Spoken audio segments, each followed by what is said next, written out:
Pas d'ange ni de berger dans le 4e évangile, pas même l'ombre d'un mage à l'horizon. Pas de récit de la nativité chez Jean, qui nous propose en lieu et place cet hymne magnifique en ouverture de son évangile, comme pour tout récapituler en quelques mots. Mais s'il n'est pas question de crèche ni d'étoiles, tout est inondé de chants et de lumière, car il est bien question de parole et de lumière. Davantage même d'une parole qui est lumière, qui s'en vient éclairer la ténèbre, même la ténèbre la plus épaisse, même si celle-ci encore et toujours lui oppose sa force de résistance. Ce matin, ne nous attardons pas trop sur la ténèbre. Nous la connaissons trop bien. Celle qui transforme en gravats les habitations de la terre de Bethléem ou des collines de Mayotte. Celle qui agite nos cauchemars les plus intimes et pille la joie et le bonheur d'aimer et d'être aimé. Laissons ce matin la ténèbre à la ténèbre et allons au plus haut, en amont. Au commencement était le Verbe, ou la parole, c'est affaire de traduction. Le grec du Nouveau Testament dit le logos. Et le logos, c'est la parole en tant qu'elle fait ce qu'elle dit, qu'elle est agissante. Les linguistes disent aujourd'hui qu'elle est performative. Logos, qui s'inscrit en résonance, pourrait-on dire, et malgré les différences de culture, avec le dabar hébraïque, la parole créatrice et créante toujours à nouveau. Mais laissons cela pour nous laisser interroger. Nous, que faisons-nous avec la parole? Des mots qui éclairent ou des mots qui assombrissent?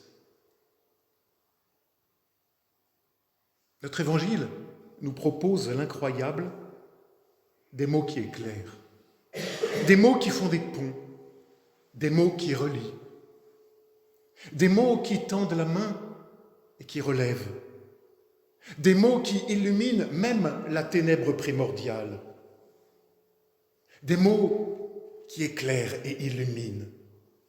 Voilà ce dont nous avons besoin ce matin de Noël, comme chaque matin d'ailleurs, et comme nous le rappelait frère Emmanuel cette nuit. Au commencement était la parole. Et cette parole dit lumière. Et cette parole dit lumière. Et c'est en ce moment que tout commence. Parce que c'est à ce moment que la parole nous commence pour faire triompher la lumière sur la ténèbre.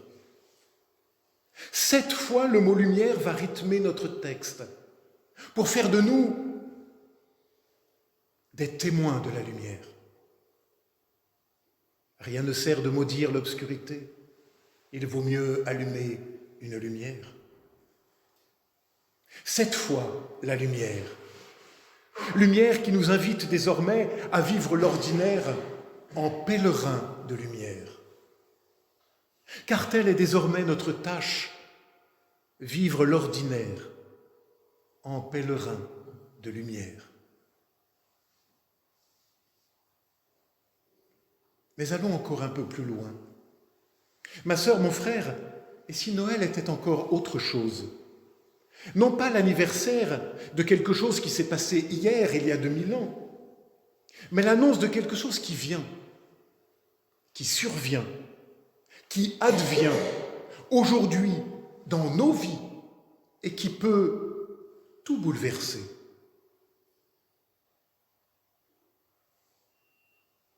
Chez Jean, pas d'étable, pas de crèche, comme pour nous suggérer que Dieu attend de naître ce matin dans la paille de nos jours, dans le terreau de notre fragilité, enfin acceptée.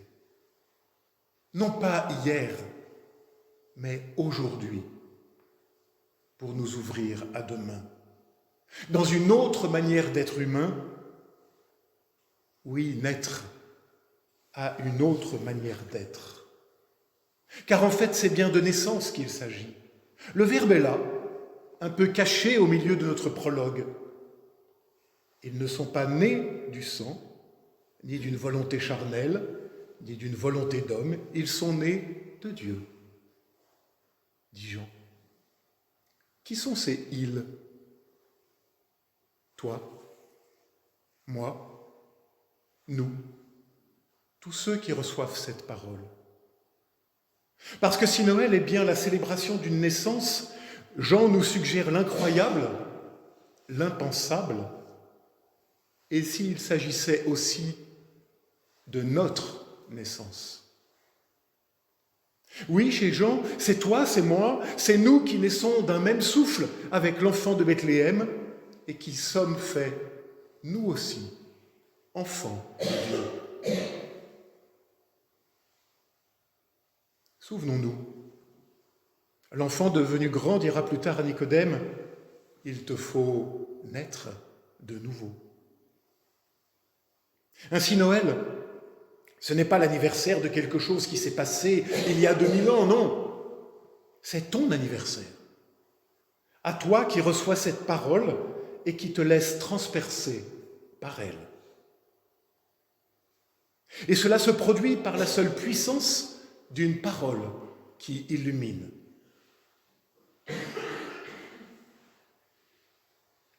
Ce matin, je l'ai dit, dans notre évangile, pas de crèche, pas d'étable, rien de ce qui fait nos contes d'enfants, pas de belles histoires, pas même une étoile dans la nuit.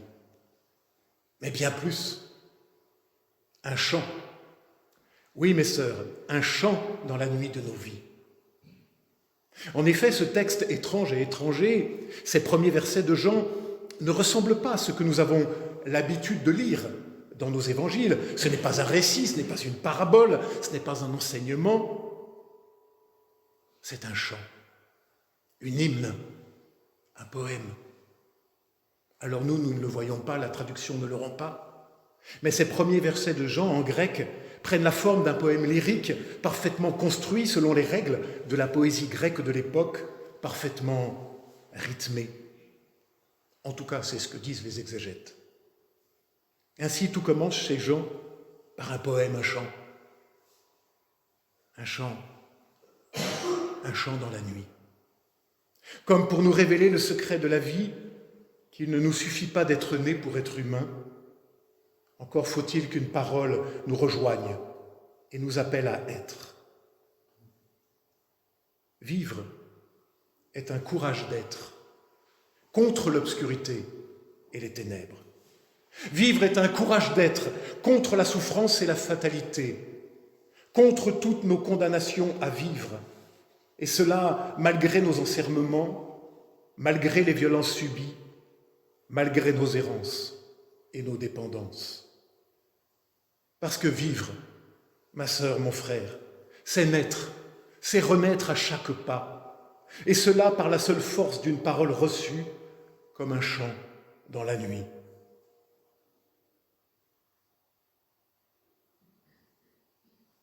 Au commencement, donc, était la parole, un chant dans la nuit. Ou plutôt non, au commencement était un cri d'enfant nouveau-né. Ou plutôt non, aujourd'hui, ce matin, retentit le cri de l'enfant nouveau-né, parce que c'est en ce moment qu'il nous commence.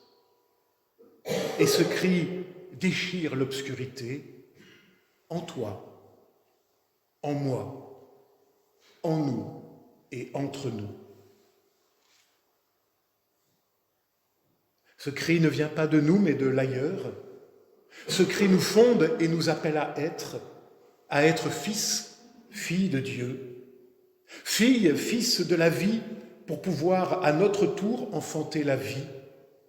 Parce que vivre, ça s'enfante chaque jour. Vivre, c'est naître à chaque pas afin que la vie soit, qu'elle soit vraiment vivante en toi, en moi, en nous et entre nous.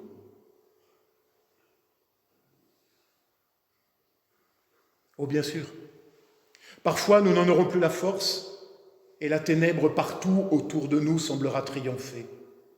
Mais c'est là justement que Dieu vient, car le Dieu de Jésus-Christ se révèle de nuit, toujours. C'est là qu'il veut prendre corps pour tout illuminer, pour tout transfigurer. Ce matin, Noël nous apprend une chose. Là où Dieu, lui, vient habiter, c'est ici-bas, sur cette terre, en nous et entre nous, afin de nous enfanter à la vie. Et le Verbe s'est fait chair, et il a habité parmi nous, dit le 4e évangile. Ne cherche pas Dieu au ciel, tu ne l'y trouveras pas. Le ciel est devenu vide de lui, cherche-le sur la terre où il se tient caché et crucifié à ta porte, dans ton cœur, disait le moine Martin Luther.